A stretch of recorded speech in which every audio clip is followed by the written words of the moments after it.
Welcome to the Org Design Podcast. You're joining me, the host, Amy Springer, my co-host and my colleague at Functionally, Rory, is joining us from North London. And our guest today is Nicole Gee, also joining us from North London. Nicole works with Geenius Consulting, and we met her last week at the European Organisation Design Forum. Thank you for joining us, Nicole. Thank you for having me. So we'd like to kick off by understanding, what was your journey into org design? It's still an emerging concept for a lot of people.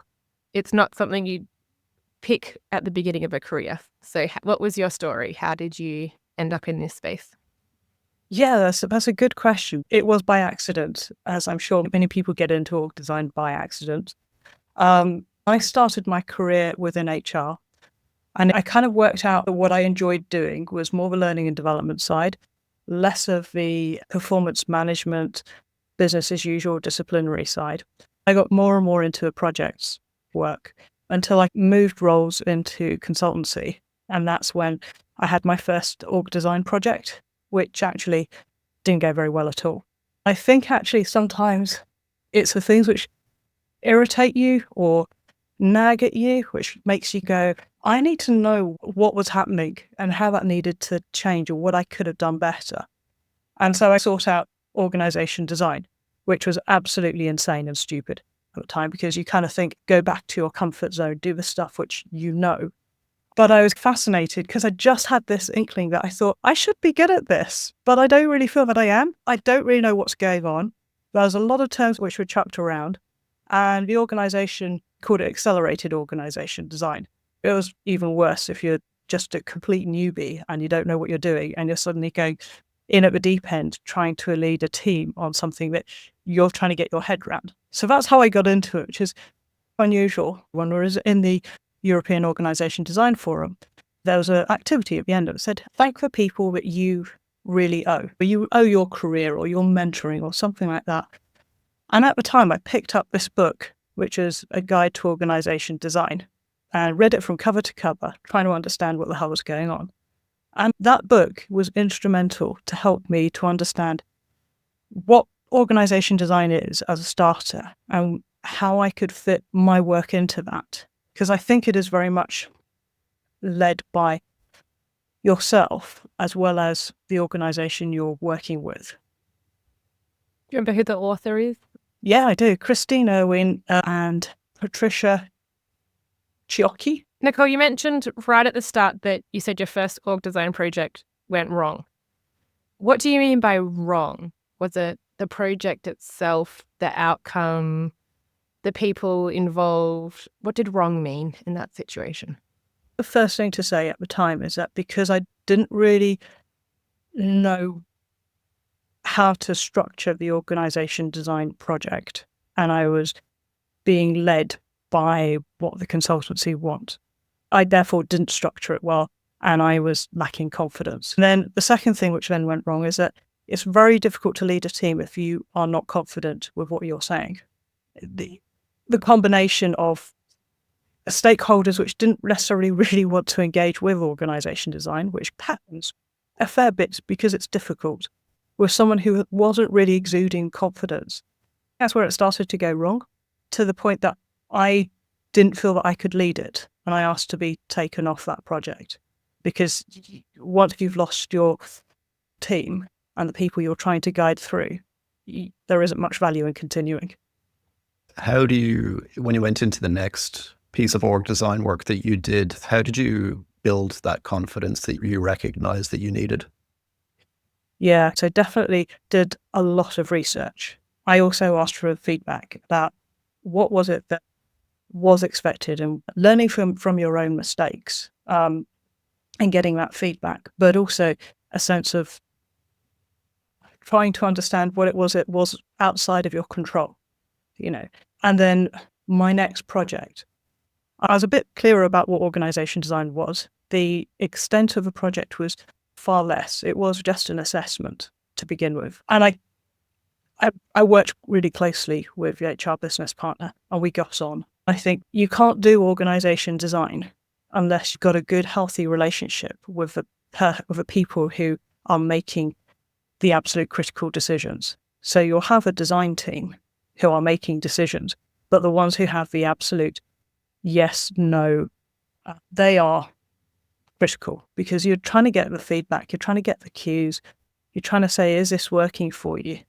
In some ways, it's a bit like flying a plane and changing the engine at the time. And hopefully you're not changing the engine en masse, you're hopefully just making a few tweaks. It's that whole thing of going, oh, well, I thought the problem was X. It turns out that actually it might be more cultural nuance. It might be more of a leadership thing. It actually might not be your structure. It might be how you do your governance. Identifying that and feeding that back and getting that relationship and with your critical stakeholders, that's essential. So the buy-in from the partner is very important. It's essential. And I also kind of think that partner has to want it. I think I mentioned it, no one in their right minds actually goes into organization design because they think it's like something to do. It's a really difficult thing. As you're putting people who have spent probably years, hopefully not their entire career, but certainly years, build what their role is and how they see themselves in the organization. Only for you who doesn't know them, doesn't appreciate everything they've gone through, to say, well, actually, I don't think that we want to continue this model. Let's change it. Let's take away everything that you've already done. At least that's, I think, the messaging that they might be hearing, rightly or wrongly. There is definitely an emotional impact. How important is it to factor in when you begin that process, the emotional side? That's massive.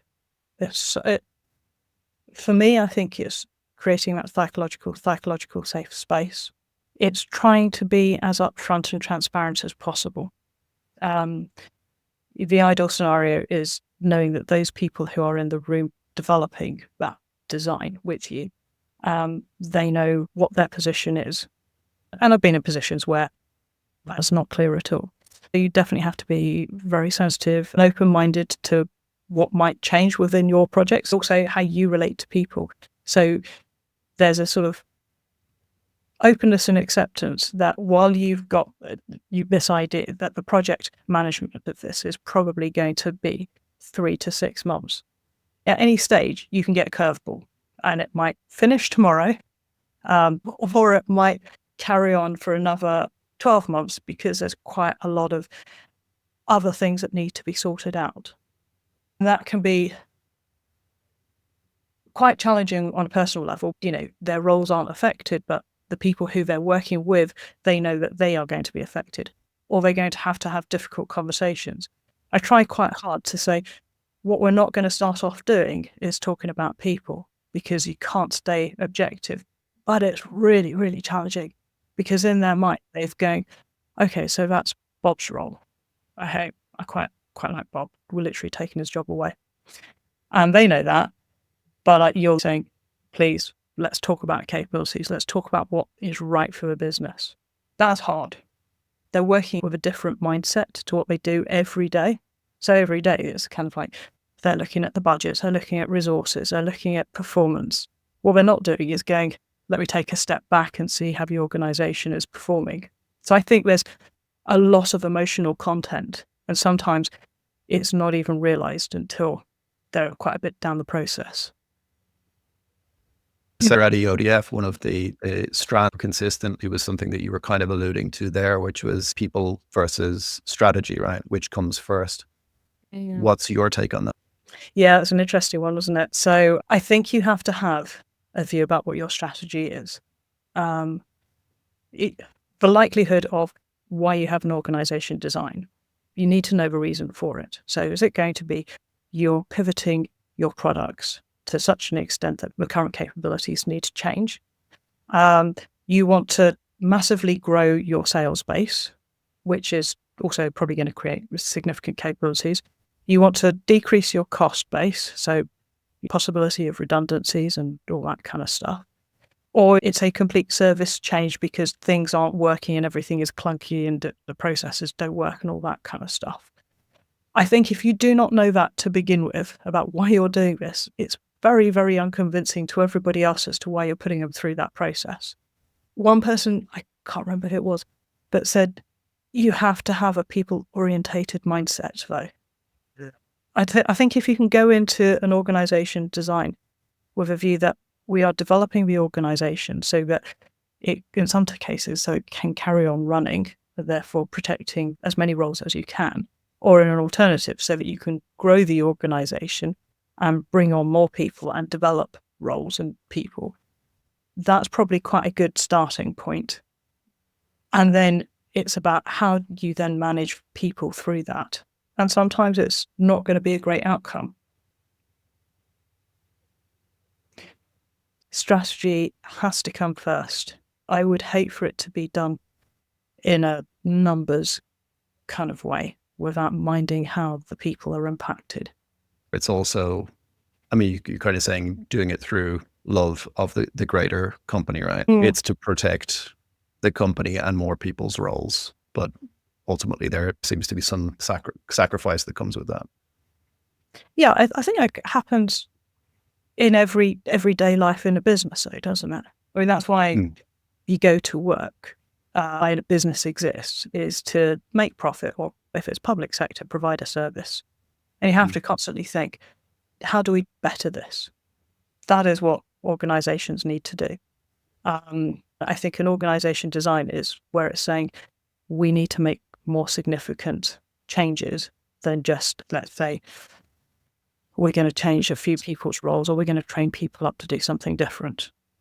It's much broader and it's got much more depth to it. Can you think of an example from one of your previous employers or previous clients where you can give an example maybe where they weren't clear on strategy and so it didn't quite work out, or maybe an example of where someone was trying to make a decision in a not loving way and you were able to coach them through it? Where did it nearly go wrong? I suppose I'm thinking back to a smaller organization when I was working with a finance guy. It's kind of like, if we got rid of X amount of people, there's cost saving of Y.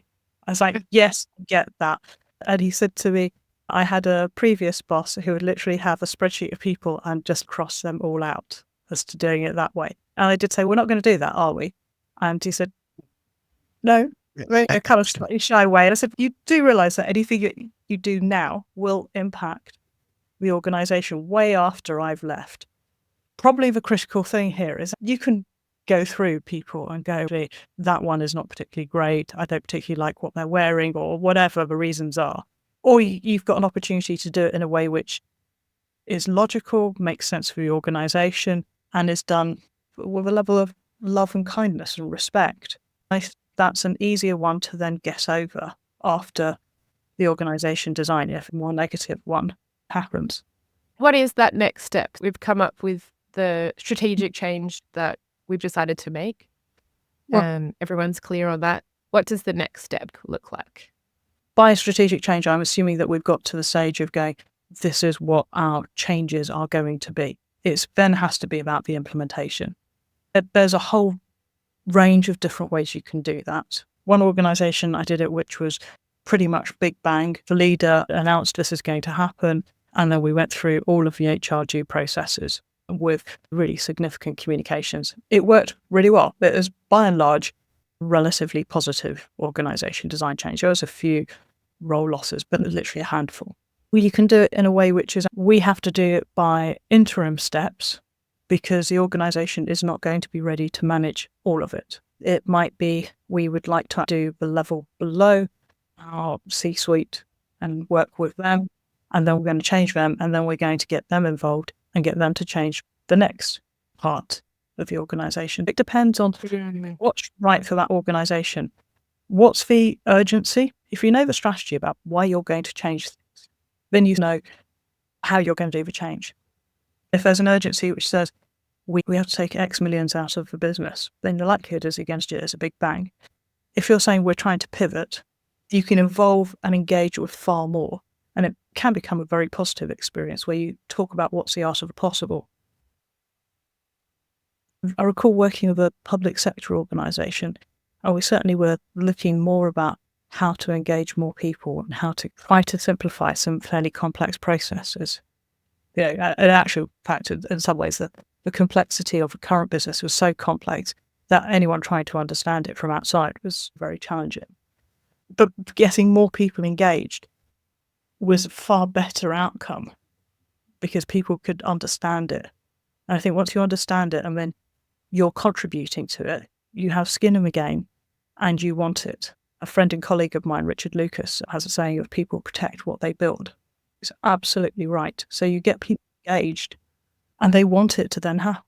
If you have it as some secret society, which is done in a dark room, the likelihood is your change management and implementation where you now go, everyone, why aren't you all behind this? Because we haven't a clue about what you're talking about. We haven't understood it for the last 6 months or 3 months like you have. So the openness is very important. Where it's possible, and sometimes it's very sensitive and it's not possible, but yeah. So putting aside the really sensitive ones, like, we're going to die unless we do a big cut. Picking the art of possibility strategic project. Something else I picked up on was you mentioned like that top leader needs to be really confident. And when they're really confident, they can then really clearly communicate. They can start that open process. What are just those handful of steps that need to happen to build that really strong confidence in them to then lead into the rest? Is there anything you find that just lines up nicely that they're all set to go, whether it's a mindset or even a specific process to follow? I think there's 2 key things. The first thing is that they are involved in the process from the beginning so that they have had the opportunity to argue and discuss. And the second thing is that they have the confidence of their leadership team. And by that, I mean that they've been involved as well in that discussion. So if we're talking about bringing in a new product, how does that impact our sales team? How does it impact our research team? How does it impact our marketing team? And each of those people have had their opportunity to talk about it, and that collectively as a group, they say, we know what the best answer is for our organization. And I think that builds confidence. Because what might they be talking about to start with? Like, is there some tangible outputs they create before they even get to structure? Like, what are the types of... Oh yeah, absolutely. My preference is to understand what the current challenges are and what needs to change. So you start to angle it into the right discussion point. I think you then are able to start saying, okay, is this going to be a process issue? Is this about working out how the accountabilities work? So you get some of the critical issues and you're actually just discussing them. So one of the things which tends to come up almost the whole time is how much control a central leadership team should have versus how much it's decentralized and regionalized, and then you're getting into autonomy and accountability. And it's interesting to sort of see where people are landing. I think the other thing is then to go use capabilities. Where do the current capabilities sit? Are they logically in the right place? So I start to map those out. Have we got missing capabilities? What should we actually stop doing, which we're just wasting our time doing? There's thinking about my public sector example, there's a lot there where we just kind of went, why are we still doing this? I was like, is it because it's expected or it's liked, or does it actually have genuine value? Can we be brave enough to push back and say, this is wasting time. We don't need to do this. But, once you start that debate, it becomes oh gosh, we're going to have a difficult conversation with someone. We started off talking about very clear on the strategic choice through to the senior leader being able to then engage everyone. What are those things that make them have that confidence to be like, all right, we're getting everyone involved now? So I was kind of mentioning about being really clear about what the pain points are and then anchoring it to what the critical questions are which need to be answered within a context of organization design. So something like centralized, decentralized, accountabilities. I'm quite keen to understand what capabilities are needed. So do they sit in the right place? Are there ones which we should be doing and are missing? Which particularly in a world of AI, that tends to crop up a little bit. Oh, we'd all like to have a capability of AI. fantastic. And then I quite like doing an activity to kind of go, what are you wasting your time doing at the moment? So it's a little bit like, as much as you want to do new stuff of AI, what is the stuff which you don't need to be doing? So therefore, the opportunity to kind of get to release the amount of resource which is doing that, which it may not be one or two people, it might be like 10% of someone. Can we, we're already kind of thinking ahead to kind of go, well, if we freed up that resource to do that, what else can they do? And then you're starting to build up a picture. I quite like to start off with a broad picture and then drill it down and peel the onion rings off. And sometimes we'll go back to, oh, hold on, we talked about capabilities. It turns out that as in our discussions, we now think that it's not just about AI capability that's missing, it's also business information, it's also data analytics. Okay, is there reason for building a data analytics team? What do you want to achieve from it? Again, strategy first. And so I think having gone through a number of conversations about what the shape is and why you're doing it, being able to answer the why question, and leading you to some sensible conclusions, I think gives confidence to be able to stand up to people and say, this is why we're doing it. That's not saying that you can automatically just do that. You do need a good change management plan. You do need fantastic comms, and you do need people to help to support that leader in doing that. I had a quick question, Nicole. I went through your website earlier on and I was looking at the services you offer. And one of them I noticed was a target operating model. Can you explain a little bit about that to us? Yeah, I mean, it's a really funny one actually, because target operating model, I feel, is interchangeable with organization design. So if you're mapping out how you want the organization to be designed, whether that's with people, or your actually target operating model is how does it function? I kind of see them almost interchangeably. I don't feel that the business world has a particularly good difference between one and the other. I think maybe owing to consultancy, target operating model is perhaps better understood. But going back to that book I told you about, they talk about a compass model, and there's effectively 4 segments. Only one is roles and responsibility and structure. The other is about information and tools, so IT. The other one is about process, and the other one is about governance. And for me, that really encapsulates, that is how a target operating model can be built to start with. Thanks for sharing a bit more. I mean, I'm sure there's plenty of other definitions, but that's the one which I like. Nicole, to wrap up, one question I love to ask people, especially in a world where those strategic change moments are happening more and more often, based on your experience within organizations as a consultant, what's one skill you wish every leader could have to prepare them for this process happening more often, that would give you a head start in the process? I mean, obviously, crystal ball gazing. Great. It's probably listening. More than anything else, it's listening. There are going to be significant experts in the organization who, if you ask them so often, and for this not to be some big HR activity, but ask them a question, what do you think are our barriers? What do you think we should be doing better in? What are our competitors doing?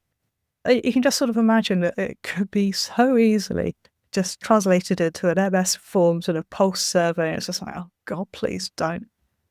Have a breakfast meeting with people who you wouldn't normally talk to and just ask them the question and have it as a nice informal social. The more listening that happens and the less opinions which are formed instantly, taking the time to step back and listen is the critical skill. Amazing. Awesome. Thank you, Nicole. My pleasure. Thank you very much. Thank you so much for joining us on the Org Design podcast. And if anyone that was listening would like to see more about what you do, read up on the website like Rory did, where would they find your information? The best place for me is LinkedIn. My name's Nicole Gee, G-E-E, and my website is geniusconsulting.co.uk. But as with many consultants, LinkedIn is probably still better. Perfect. Thank you so much. Thanks, Nicole.